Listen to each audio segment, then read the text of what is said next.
Mein Name ist Bernhard Neidhardt, ich bin Leiter des Amtes für Wirtschaft und Arbeit des Kantons Zug seit 1999. Unser Amt ist zuständig für 4 größere Bereiche. Einer ist die Kontaktstelle Wirtschaft, Wirtschaftsförderung, Standortmarketing, wie das auch genannt wird. Ein anderer Bereich ist die Bekämpfung der Arbeitslosigkeit. Ein weiterer geht über den Arbeitnehmerschutz. Früher hat man von Arbeitsinspektoren gesprochen. Und ein dritter Bereich, da sind mehrere verschiedene Gesetze drin, wie Arbeitsbewilligung für Drittstaaten etc. etc.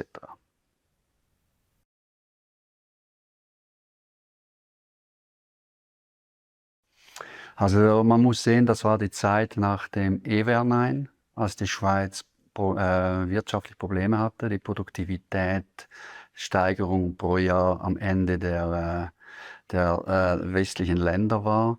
Wir suchten den Weg als Schweiz wieder zu Europa, zum Marktzutritt, und dann kamen dann diese Themen auf über den bilateralen Weg. Kurz danach war dann auch der Börsencrash. Also das war das Umfeld, wo ich eingestiegen bin. Ich denke, architektonisch sieht man das schon, dass seither man eben in die Höhe baut. Also damals waren so sechsstöckige Werke, Bauten das Höchste. Unterdessen wächst die Stadt in die Höhe und entsprechend auch die Urbanität. Ich glaube, Zug war immer so zwischen den Hotspots Zürich und Luzern dazwischen. Man hat eine gute Nische gefunden.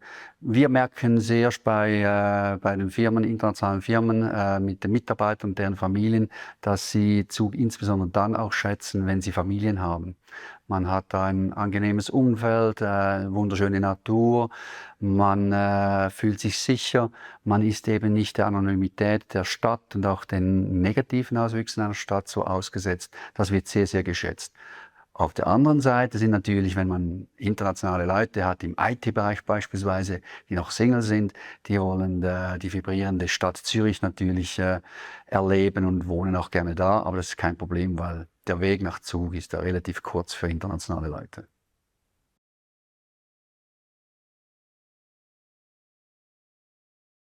Ja, ich glaube, da ist Blockchain-Bereich eine Ausnahme. Da kann man wirklich festhalten, quasi auf 1, 2 Jahre genau, wann das gestartet ist. Bei den anderen ist es über die Jahre gewachsen. Bei allen Branchen, Pharma hatten wir schon in den 80er Jahren davor schon, und sie hat sich einfach beschleunigt und auch größer geworden ist diese Branche hier, und dasselbe gilt für Großhandel, insbesondere natürlich auch Rohstoffhandel als Teil davon.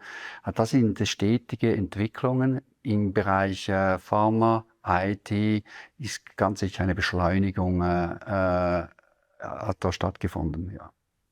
Was sicher ist, dass die Industrie, also der zweite Sektor, der früher 80er Jahren, auch noch Anfangs 90er Jahren, sehr traditionell unterwegs war, wie man das einfach kennt, hat einen starken Wandel in Mitte 90er Jahre eingesetzt, nämlich eine massive Veränderung Richtung wertschöpfungsstarke Industrie.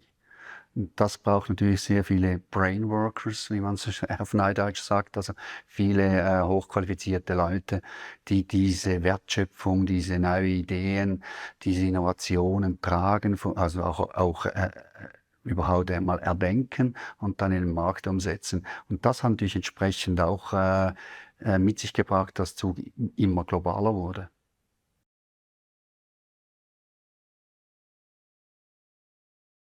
Ja, wenn ich mich richtig erinnere, war das rund 2012, als wir einen ersten Kontakt haben, übrigens in diesem Zimmer, in diesem Sitzungszimmer.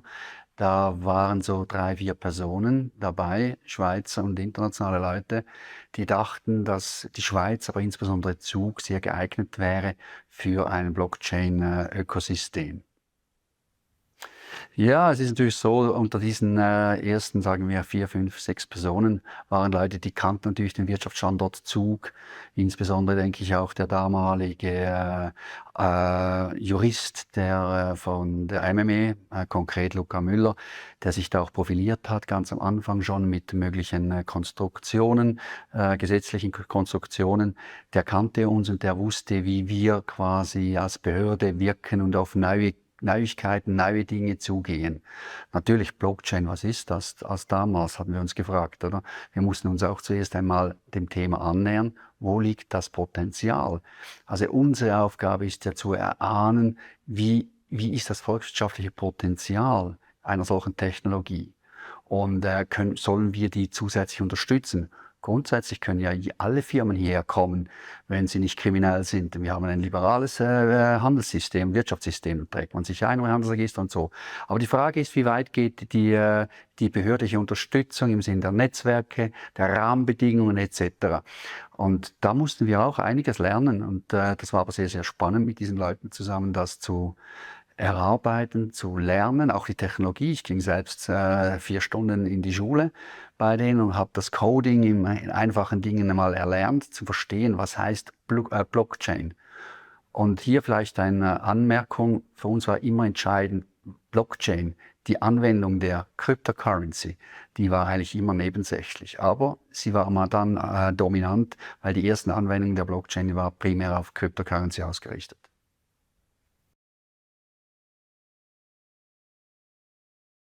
Und wir auf Stufe Kanton haben das dann weitergetrieben. Die Stadt kam ein bisschen später dazu. Da könnte ich vielleicht dann noch das ausführen auf einer anderen Ebene. Aber von unserer Seite war natürlich relativ schnell klar, dass diese Firmen brauchen einen Rechtsrahmen. Weil die erste große Hindernis war natürlich, dass die Banken ihnen kein Konto eröffneten, weil die Banken nicht mehr sicherstellen konnten, dass sie den Kunden kennen, woher kommt das Geld. Und das war am Anfang natürlich eine offene Flanke vom System, weil jeder konnte solche Coins oder Token, wie man sie nennt, kaufen, ohne sich auszuweisen, woher das Geld kommt. Und das ist natürlich gegen jegliche Bankregulierung. Deshalb waren sie sehr, sehr zurückhaltend, bis blockierend natürlich. Und das war für die Szene schwierig. Und dann merkten wir, dass es nicht nur das, sondern auch andere gesetzliche Hindernisse gibt. Und so waren wir dann aus dem System heraus, also konkret Matthias Ruch war namentlich dabei und auch Herr Furo von Hugi Furo war dabei, wo wir zu viert mit der damaligen Regierungsrat Matthias Michel zusammengesessen sind und haben quasi diskutiert, wie können wir das machen, wie können wir einen Gesetzesrahmen aufbauen, weil das ist sehr viel neues Know-how, das die Behörden ja gar nicht haben. Und deshalb waren wir der Meinung, im besten Sinne eines PPP-Modells, also Public-Private Partnership-Modells, wir machen doch eine Vereinigung, eine Association, die heißt heute Switzerland Blockchain Federation. Und da bringen wir alles Know-how zusammen, behördliches, wissenschaftliches und aus der Privatwirtschaft zusammen und bauen das gemeinsam auf. Und da haben wir dann stark investiert. Wir haben auch klar von Anfang an darauf hingewiesen, dass es nicht nur der Kanton Zug sein kann, sondern dass eben beispielsweise Kanton Zürich mit dabei sein muss. Und das war dann, da rannten wir dann offene Türen ein und die haben dann auch wirklich mitgewirkt. Und so konnten wir in wenigen Jahren einen komplett neuen gesetzlichen Rahmen aufbauen. Der Rahmen, das war dann auch die Vision dieser Gruppe oder dieser Arbeitsgruppe. Wir wollten keine Blockchain-Gesetzgebung, sondern wir wollten eigentlich eine technologieneutrale Gesetzgebung. Und so hatte man dann quasi von Gesetzesthemen zu Gesetzesthemen das so ausgearbeitet, dass die speziellen Fragestellungen auch der Blockchain darin gefasst werden können. Und das war ganz entscheidend für die Szene, die sich so entwickelt hat.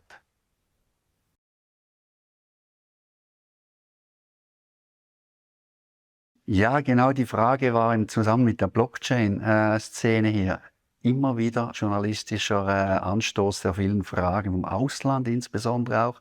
Sie wollten immer wissen, wie habt ihr das geplant? Nein, so funktioniert Standortförderung, Standortentwicklung nicht, sondern es gibt gewisse Fundamente, die hier sind. Und wenn sich die einzelnen Teile zusammenfügen, Initiativen, dann kommt was raus. Ich habe erwähnt, dass wir ja schon eine Szene hatten im Bereich IT, im Bereich Finanzdienstleistung, dass wir Rahmenbedingungen haben, den föderalistischen, das liberale Gedankengut in der Wirtschaft. Und das hat das zusammengebracht, dass diese Leute mit dieser neuen Idee Blockchain hierher gekommen ist.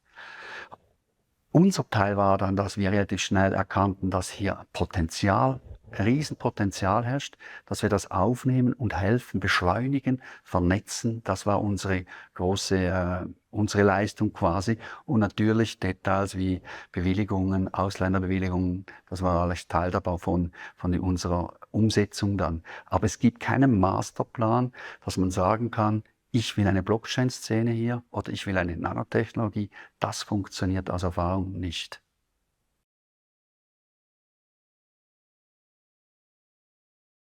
Ethereum ist wirklich ein ganz spezielles, schlagendes Beispiel. Erstens, weil sehr früh in der Szene, 2013 war das, glaube ich. Und zweitens war es für uns, so hatten wir das damals eingeschätzt, ein ganz wichtiges Puzzle. Wenn wir Ethereum nicht gewonnen hätten für den Standort Zug, wäre mutmaßlich diese Szene hier implodiert, bevor sie wirklich groß geworden wäre. Und ein Element daraus war natürlich Vitalik Buterin selbst, der ja das Ethereum gegründet hat. Das ist auf seinem Gedankengut entstanden. Damals ein 19-jähriger Mann, aus Kanada kommend. Und der hat das Ethereum, ein White Paper schon gehabt, aber noch nicht mehr. Das heißt, er hat quasi eine Konzeptskizze gehabt, noch kein Businessplan, nichts. Und wir wussten, dass diese Person ganz entscheidend ist für Blockchain. Und jetzt ging es darum, können wir dieser Person eine Arbeitsbedingung erteilen? Es ist eine Drittstaatsperson, sie muss hochqualifiziert sein, muss ein Studium abgeschlossen haben, Berufserfahrung haben, sie muss einen Businessplan haben. Das hatte diese Person alles nicht. Außer das Renommee und die Reputation, dass sie entscheidend ist für dieses Netzwerk. Und wir waren nahe genug dran als Behörde, als das Amt, dass wir dieses Potenzial dieser Person erkannten. Und dann haben wir mit einem Sonderbegründungsschreiben an das Sekretariat für Migration das Gesuch um ein Kontingent begleitet, damit der Bund das eben auch nachvollziehen konnte, dass man mit Ausnahmen quasi, einen Ausnahmetatbestand, den es schon gibt im Gesetz, also es war nicht ungesetzlich, aber es ist ein Ausnahmetatbestand, dass man dieser Person eine Arbeitsbedingung erteilen konnte. Das war sicher ein spezieller Moment, wo vielleicht nicht jeder Kanton oder jeder Staat einfach einem 19-Jährigen ohne Studium absolviert zu haben, ein Kontingent gibt. Das war sicher eine der Win-Win-Situationen, wo natürlich einerseits die Szene profitiert hat, dass sie überhaupt die Möglichkeit hat, hier zu starten. Auf der anderen Seite war es für uns ganz entscheidend, dass eben weitere Interessenten nach Zug kamen, um dieses Ökosystem weiter aufzubauen.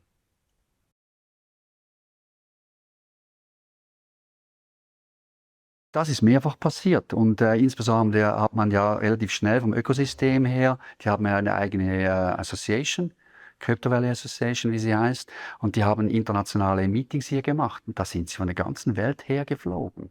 Diese Krypto-Spezialisten und Spezialistinnen auch. Es hat beachtlich viele Frauen auch in dieser Technologie drin und die haben sich hier getroffen, die wollten wissen, wo das passiert ist. Und das ist noch interessant, dass man beispielsweise, es war ein Crypto-Summit-Meeting hier, immer global ausgeschrieben, glaube ich, so 2017, 2018. Da hat man die Generation vor 6 Jahren, also die Gründergeneration, gefeiert wie Legenden. Sie konnten darstellen, was da passiert ist. Die Teilnehmer, die Jungen quasi in diesem Ökosystem, haben mit offenen Ohren und Augen einfach zugehört und waren fasziniert. Und das erst nach 5, 6 Jahren einer Szene. Also es war beeindruckend, ja. Die allererste Generation, vielleicht die ersten 3, 4, 5 Jahre, da waren die Träger, die Promotoren dieser Szene sehr beseelt von einer Vision.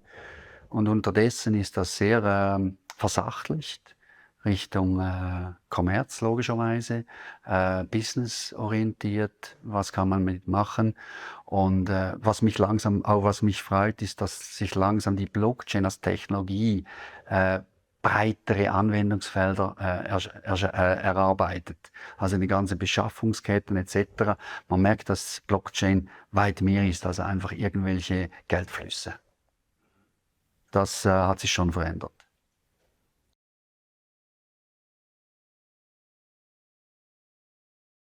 Also es ist schon, irgendein Aspekt ist ganz speziell bei Blockchain.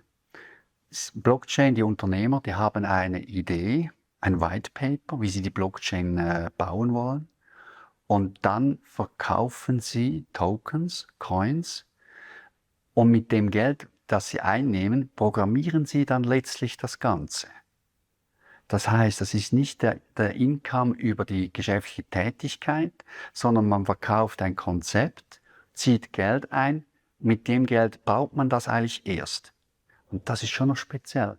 Und wenn wir haben zig solche Fälle gehabt, die haben 50 Millionen eingenommen, 100 Millionen. Es gibt auch die Unicorns, die sind dann noch mehr. Und mit dem Geld müssen sie umgehen können. Und das verlangt sehr viel Disziplin, sehr viel betriebswirtschaftliches Zukunftsdenken, dass man eben letztendlich das Geld auch so investiert, dass man relativ schnell dann eben es braucht schnell heißt trotzdem 3-4 Jahre, dass diese Blockchain dann so gebaut ist, dass sie kommerzialisiert werden kann. Und das prägt die Menschen. Der eine kann weniger mit dem vielen Geld anfangen und die Burn Rate, wie man schon schön sagt, oder? Also dass man das investierte Kapital dann quasi verbrannt, nicht zielgerichtet einsetzt, ist dann auch die Gefahr besteht, und das ist das Risiko der Investoren natürlich.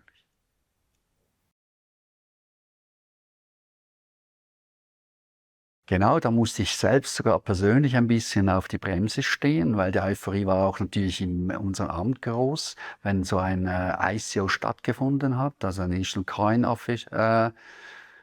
Offering, und quasi so 50 oder 100 Millionen da reingekommen ist, dann habe ich immer gesagt, das ist noch nicht der volkswirtschaftliche Nutzen. Diese 50 Millionen, 100 Millionen, entscheidend ist, was sie mit diesem Geld machen. Dort entsteht dann erst im Nachgang der volkswirtschaftliche Nutzen. Und so mussten wir auch uns selbst wieder an die Kandare nehmen und genau analysieren, was heißt das? Volkswirtschaftlicher Nutzen. Also wir durften uns auch nicht blenden lassen von diesen ICOs.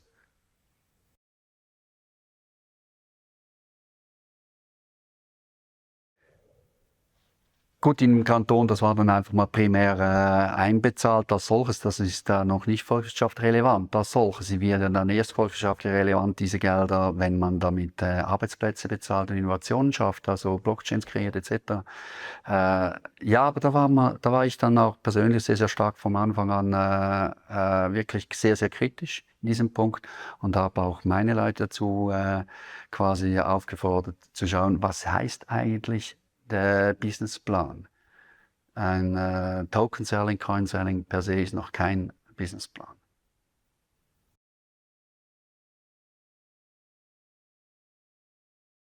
Ja, ganz entscheidend. Ich glaube, das war ein Milestone, der entscheidend war, dass es überhaupt weiterging. Nach den ersten 2-3 Jahren, da war FINMA dran und am Scheideweg sollen sie das blockieren, indem sie ganz große Vorlagen machen, quasi fast eine Banklizenz verlangen. Oder reicht es beispielsweise, dass man sie nur dem Geldwäschereigesetz unterstellt? Das sind so die ganz großen Fragen damals, die aufgekommen sind. Und FINMA musste sich auch die Zeit lassen in den Kontakten in die Szene. Und da konnten wir auch verbinden, die Kontakte herstellen. Und der erste große Durchbruch hat dann FINMA geschafft, als sie mal die Tokens charakterisiert hat. Tokens können 3 Hauptausprägungen haben. Im Detail können sie aber auch Mischformen sein. Also das kann man als Zahlungsmittel haben, man kann es als Rechtebezug bezeichnen oder als Vermögen. Und je nachdem, welcher Anwendungscharakter überwiegt, verlangt FINMA eine andere Vorgabe, Vorlagen etc. Und FINMA war damals nach einigen Monaten intensiven Diskussionen bereit, auf einen Weg zu gehen mit der Branche. Sie hat gesagt, okay, wir fangen mal geordnet an, wir unterstellen euch dem Geldwäschereigesetz. Wir wollen aber mit euch zusammen den nächsten Weg gehen. Wir wollen nahe dran bleiben. Was macht ihr genau? Wie entwickelt sich das? Dass wir eben unsere Vorgaben anpassen können. Und dank diesen Charakterisierung dieser Tokens hat man auch ein System geschaffen, wo man sich daran ausrichten konnte, so dass man gesagt hat, okay, das braucht ja gar keine Bankenlizenz, das braucht vielleicht nur eine Wertschriftenlizenz oder was auch immer. Und so war es ganz entscheidend, dass FINMA damals eine gewisse Offenheit hatte für die Weiterentwicklung. Klar, es ist ein Regulator, Firma und die können auch nicht alle Freiheiten geben. Auch die berühmten Sandboxes kann man auch nicht beliebig zur Verfügung stellen. Aber immerhin, dass damals war es wichtig, sie hätten tatsächlich diese Branche implodieren lassen können, wenn da keine Offenheit gewesen wäre.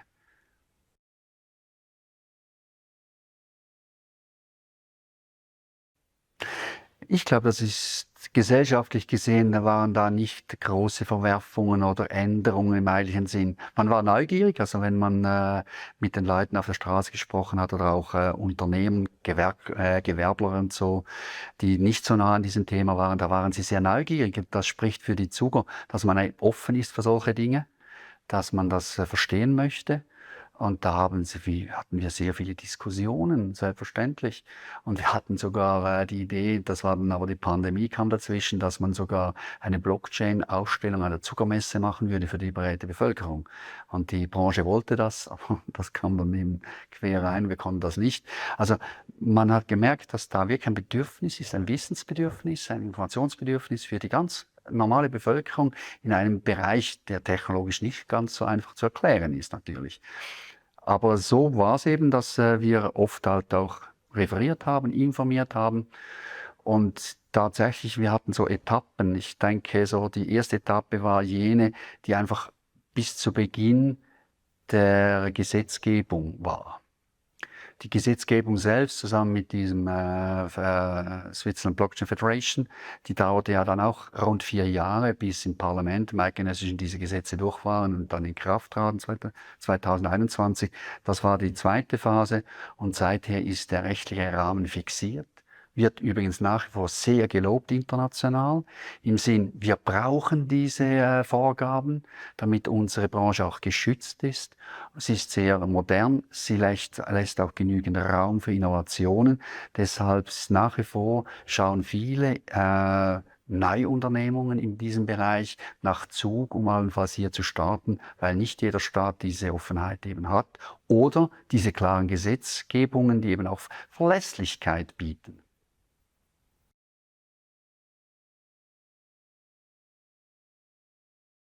Auf jeden Fall, das ist ja quasi wie wie soll man sagen, also der volkswirtschaftliche Nutzen dieser Szene ist so erfrischend, erneuernd für die Firmen, die hier sind, die traditionellen Firmen, die immer wieder darum ringen, neue Produkte zu haben.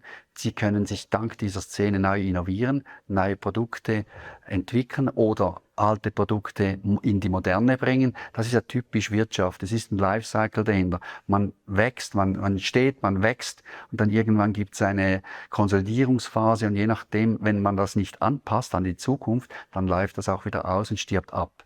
Und sowas wie die Blockchain-Szene hat natürlich vieles wieder erneuert, verjüngt und zukunftsträchtiger gemacht. Und ich glaube, das ist vielleicht das Stichwort für den Standort, Wirtschaftsstandort, dass wir eben zukunftsträchtige Arbeitsplätze jetzt haben, weit über die eigentliche Blockchain-Szene hinaus, die eben profitieren von diesen Innovationen.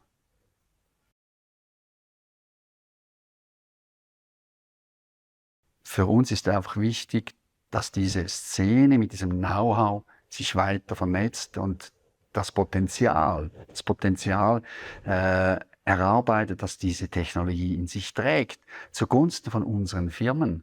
Und dass natürlich durch das auch andere Firmen hierher schauen und allenfalls hierher kommen, um davon profitieren zu können, das ist sicher sehr positiv.